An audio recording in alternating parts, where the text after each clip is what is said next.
I heard my daughter's scream before I ever heard her voice say my name. Not a loud scream, not the kind that rattles window, a small, broken sound, the kind someone makes when they're trying not to be heard. Then a man's voice cut through the house. Clean that up faster, or you'll regret it tonight. My hand froze on the doorknob. For a second, I thought I had the wrong house. Maybe the taxi dropped me at the wrong address. Maybe I'd walked into a stranger's home. But then I looked down at my key, still half turned in the lock. It fit perfectly. I stepped inside. No one saw me at first. The hallway was dim, the quiet heavy, like the house itself was holding its breath. I heard the clink of broken dishes, the scrape of something across wood. Then I saw her, my daughter, on her knees on the hardwood floor, picking up shattered plates with shaking fingers. Her hair was messy, pulled back in a careless knot. Her eyes were red, not from laughter but from something much darker.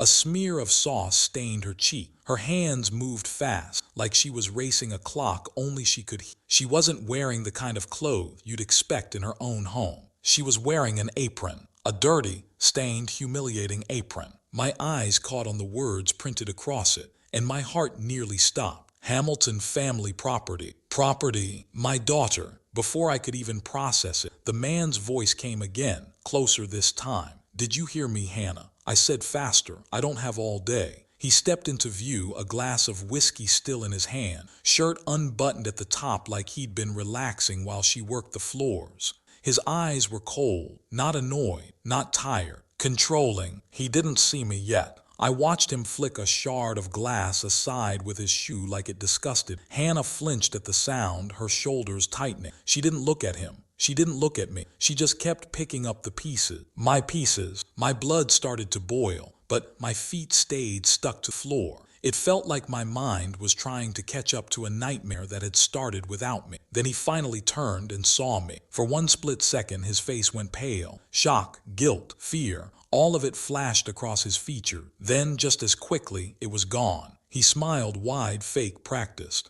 "Dad," he exclaimed, spreading his arms like we were old friends. What a surprise. Welcome home. Hannah scrambled to her feet so fast she nearly slipped. Her hands flew to the apron, untying it with frantic fingers, trying to hide the words from me. She shoved it behind the couch cushion like it was some dirty secret. "Dad," she said softly, forcing a smile that didn't touch her eyes. "I'm fine. I was just helping out." A small figure peeked from behind her legs, a little girl with big brown eyes, clutching a worn stuffed animal. "My granddaughter." She stared at me with fear and confusion. "Mommy," she whispered, "who is that man?" And in that moment, with my key still in the door and the smell of broken dinner in the air, one cold, clear thought slid into my mind. This is my house. That is my daughter. And somehow, they turned her into their maid. Calm backstory. For 10 long years, I worked overseas and counted down the days like prayer beads. Singapore wasn't easy. Heat that wrapped your body like fire. Nights spent beneath humming air conditioning units that barely worked. Mornings where breakfast tasted like metal, because exhaustion never really left your tongue. But every day, one thought kept me going. I was building a future for my daughter. When Hannah was little, she'd sit on my lap and draw pictures of the house we'd live in someday. Sunlight through tall windows,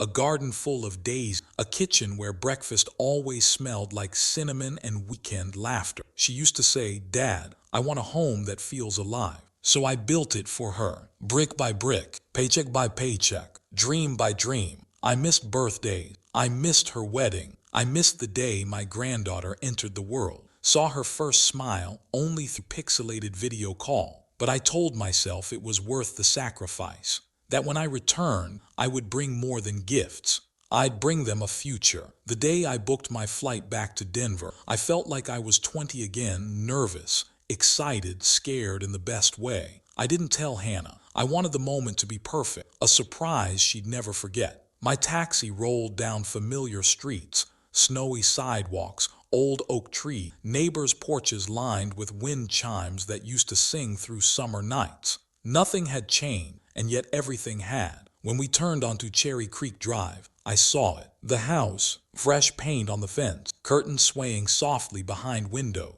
A garden bed full of flowers someone must have tended with careful hand. My heart swelled. I imagined Hannah inside flipping pancakes, humming while she worked, little Grace running circles around the table with messy pigtail. I imagined opening the door and hearing, "Dad, you're home." Maybe she'd cry, maybe she'd laugh, and jump into my arms like she was 8 again. Maybe Grace would cling to my leg and refuse to let go. Every sacrifice, every night alone in a foreign country, it all finally made sense. I stood there on the sidewalk, luggage in one hand, house keys in the other, repeating the words I'd waited a decade to say. I'm home. I didn't know, not yet, that behind that same door, happiness had been replaced with that the family I dreamed of walking into had been quietly suffering. I expected laughter. I expected warmth. Instead, I walked into silence so heavy it nearly swallowed me whole. The first night, I told myself I was imagining things. Jet lag, Jacques, maybe I was reading too much into every silence. But silence has a sound of its own. And this house, Hannah's house, didn't sound like home. It sounded like people were trying not to exist. At dinner, I expected chatter, stories, laughter, questions about Singapore. Instead, tension sat with us at the table like an extra guest. Forks scraped plates. Eyes stayed low. No one breathed too loudly. Grace barely spoke. Hannah only smiled when her husband looked at her. And Huxley watched everything, every bite, every movement like he owned the room. I tried to break the quiet. "So Hannah, how have things been? You look thin. You eating enough?" She flinched, just slightly, but enough for a father to notice. She adjusted her sleeve quickly, and for a second I saw it. A bruise, dark, round, finger-shaped. When Huxley reached for the salt, she passed it so fast it almost slid across the table. Her hands shook, just enough to make the cutlery rattle. He didn't even say thank you. Later, when Hannah stood to clear plates, she moved like someone trying not to make a mistake. Quiet steps, quick hand, eyes watching the floor instead of her own home. She wasn't living, she was surviving. I looked at her again, really looked, and I saw exhaustion carved into her face like lines of a story she couldn't speak aloud. Shoulders tense, smile forced, voice soft enough to disappear. She used to walk into a room like she owned the sun. Now she walked like she didn't want to be seen. When Huxley left the room to take a call, I finally whispered, "Hannah, talk to me. What's going on here?" She froze with a plate half-washed under the tap. Water ran over her finger, turning her skin red, but she didn't seem to notice. "Dad, I'm fine," she said again, the same lie disguised as reassurance. "Just tired, new routine, new responsibility." But her eyes flicked toward the hallway, where Huxley stood speaking sharply to his phone. She wasn't tired, she was afraid. That night I heard her crying, not loud, quiet, muffled, like she'd trained herself to break silence. I wanted to knock, to demand answers, to take her and Grace away right then. But something in her earlier glance told me, not yet, not while he's here, not with his ears listening through wall. The next morning, Grace spilled her cup of juice at breakfast. It rolled off the table, splashing onto the floor. A small accident, but the change in the room was instant. Grace froze like a cornered animal. Hannah rushed forward with trembling hands. Both waited for his reaction, not mine. No 4-year-old should ever react like that. That was the moment I stopped doubting myself. Something was deeply wrong in this house. And whatever it was, it had wrapped itself around my daughter so tightly. She could barely breathe. The truth didn't come all at once. It arrived in pieces, just like those shattered dishes on the floor. 3 days after I returned, Huxley left for a business meeting. Grace was napping. The house finally exhaled without him inside. Hannah and I sat at the kitchen table, the same spot where she once did homework while I cooked dinner after late shifts. But now, she sat small, fragile, fingers twisting the hem of her sleeve like she was trying to wring secrets out of herself. I reached for her hand gently. "Hannah, you don't have to pretend with me. I'm your father. Tell me what happened." Her lip trembled, then her entire body trembled, and for the first time, she didn't lie. "Oh, Dad," she whispered, voice cracking like glass under pressure. "They took everything from me." She slid open a drawer, slow, careful, like she was afraid of what lived inside. Then she pulled out a thick manila folder and placed it between us. Her hand stayed on top of it, as if letting go might break her. Inside were papers,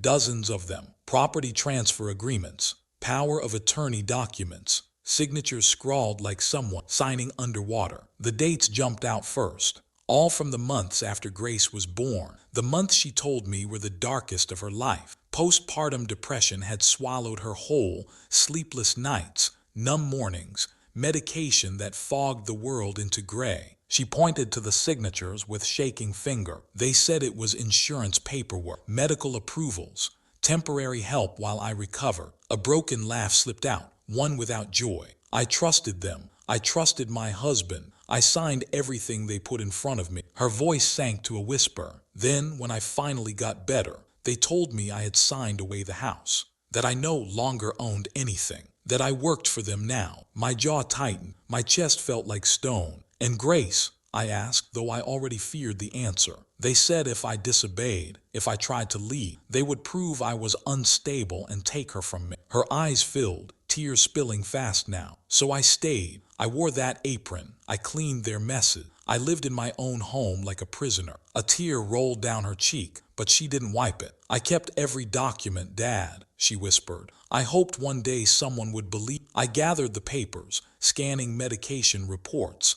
high-dose antidepressants, sedatives, the kind that blur memory and judgment. Hospital notes marked severe impairment and limited cognitive capacity. She signed legal documents when she could barely remember her own name, and they used that to strip her life away. I sat back slow, silent, because rage that moves like lava, not fire. They hadn't just hurt her. They had calculated her weakness, exploited her illness, stole her home, and made her their servant. But as I stared at that folder, one thing became certain. They made a mistake keeping those papers, because now they belonged to me, and I would use every one of them to end the Hamilton family's hold on my daughter, no matter how long it took. Rage is loud, revenge is silent, and I chose silent, not the kind born from fear, but the kind born from planning. For the first time since landing in Denver, I slept without tossing, not because the house felt safe, but because I finally knew what had to be done. The next morning, I walked into the city with Hannah's folder tucked under my arm like a weapon. I wasn't looking for hope anymore. I was looking for allies. And I found one, Caroline Webb, attorney, known for breaking wealthy families like dry twigs. Her office smelled like leather and cold victory. Her eyes were sharp, the kind that see truth before you speak it. Tell me everything, she said. So I did. Every bruise, every document, every moment my daughter flinched like she lived under threat. Caroline listened. No interruptions, no pity, only calculation. When I finished, she opened the folder, flipping papers like pages of war. Mr. Bennett, she said, voice steady as carved stone, your daughter didn't sign these contracts, they forced her. This is exploitation of a mentally impaired woman. In legal terms, her eyes lifted, cold fire in. This is ammunition. She slid a notepad toward me and outlined a plan so precise it felt surgical. Step 1, we confront them directly. Calm, legal, control. No screaming, no threats. Just the truth they thought buried. Step 2, give them 48 hours. Return the house. Compensate Hannah. Admit wrongdoing. Step 3, if they refuse, we strike. Hard. Civil lawsuit, criminal charges, media exposure, public outrage. Step 4, ruin their legacy. Freeze their assets. Strip their name. Turn their empire to ash. She looked at me like she wanted confirmation. Are you prepared for war, Jacob? I didn't hesitate. I didn't come home to surrender. I came home to take back what's ours. The next morning, we drove to the Hamilton estate. Marble driveway, iron gates, wealth dripping like oil from every window. Inside, William Hamilton waited behind a grand mahogany desk, the kind men buy to feel powerful. He smirked when he saw us, as if nothing we brought could touch him. Caroline slid the medical record and signatures across his desk like playing cards. His smirk faltered. These papers were signed when Hannah was heavily medicated, she said calmly. No court will uphold them. You have 48 hours to comply or face civil and criminal prosecution. William scoffed, arrogance polished like silver. You think you can take us down with paperwork? Caroline's smile was small, deadly. No, she replied softly. With truth. Huxley stormed in, red-faced, jaw clenched, veins pulsing with entitlement. You're not taking anything, he spat. She belongs here. I stepped forward, voice low and steady. She belongs anywhere she chooses, and she chooses freedom. His eyes burned into mine, like he expected fear. I only gave him silence, the kind that unsettles men like him. We left them standing in their kingdom. A kingdom already cracking. 48 hours. That was all they had. No threats, no violence, no shouting, just a countdown. And I already knew men like them never surrender quietly. They'd fight back. Good, because I was ready. Revenge doesn't end with paperwork. Powerful men don't go down quietly. They lash out when they finally feel small. And 2 weeks after we served them the ultimatum, the Hamilton family was no longer silent. They were desperate. It was a storm night, heavy rain, thunder rolling like drums in the belly of the sky. The kind of night where everything feels fragile. I couldn't sleep. Something in my chest kept me awake, like the air itself was warning me. Around 2 a.m. I heard it. Not thunder, not wind. Footsteps, slow, deliberate, circling our home like a predator testing fences. I moved to the window quietly, careful not to startle the silence. Lightning split the sky, white and violent. And in that brief flash, I saw him. Huxley, standing in the rain with a gas can in his hand, his hair plastered to his face, expression wild and broken. He wasn't angry anymore. He was unraveling. He tipped the can, gasoline splashing against the foundation, soaking the siding, running along the porch steps like venom. The smell hit my throat, sharp, undeniable. The man was here to destroy everything we built. I reached for my phone, 911. But before I could speak, his voice erupted through the storm, raw, cracked, unhinged. You took my house. Now I'll take yours. I'll take all of you. The dispatcher asked question, but I was already moving faster than fear, faster than thought. I sprinted to Hannah's room. She woke instantly. Something in my face must have told her everything. Get Grace, I whispered. We don't have long. Smoke slid beneath the hallway like a warning. The air grew hotter. The crackle of ignition spread like laughter. Grace was already crying when we reached her, small fists clutching blanket, voice shaking. Grandpa, what's happening? Just hold Mommy, I told her. We're leaving together. But when we reached the back exit, Huxley was there, rain pouring behind him, crowbar in hand, eyes burning with the kind of madness that comes from losing power. No one leaves, he hissed. If I lose my family, you lose yours. He swung. Instinct took over. I grabbed the nearest thing, a kitchen drawer knife, not to harm him, but to keep distance, to protect what mattered more than my own body. We struggled in the dark kitchen, smoke thickening, heat building. He shoved me hard, but rage and regret made my legs stronger than memory. I pinned him, breath burning in my lungs. You will not take my daughter, I whispered, calm, certain. You will not touch my granddaughter again. Sirens pierced the night. Red and blue lights flashed across the window. Firefighters broke through the front as police stormed through the back, separating us, dragging him out through shattered glass. Hannah and Grace were outside, shivering, crying, alive. I pulled them into my arms as flames licked the siding, but didn't consume the house. Fire hoses drowned the danger just in time. Huxley screamed from inside the police car, a caged threat, no longer a tyrant. But his scream wasn't victory. It was the sound of a man watching his power burn away. That night, under rain and flashing lights, soaked in smoke but holding my family close, I knew one thing with absolute certainty. He would never control her again. The world didn't go quiet after that night. It changed. Courtrooms replaced kitchen. Testimonies replaced scream. And justice, slow as winter thaw, finally arrived. 6 months later, we stood beneath high ceilings and wooden benches polished by years of truth and lie.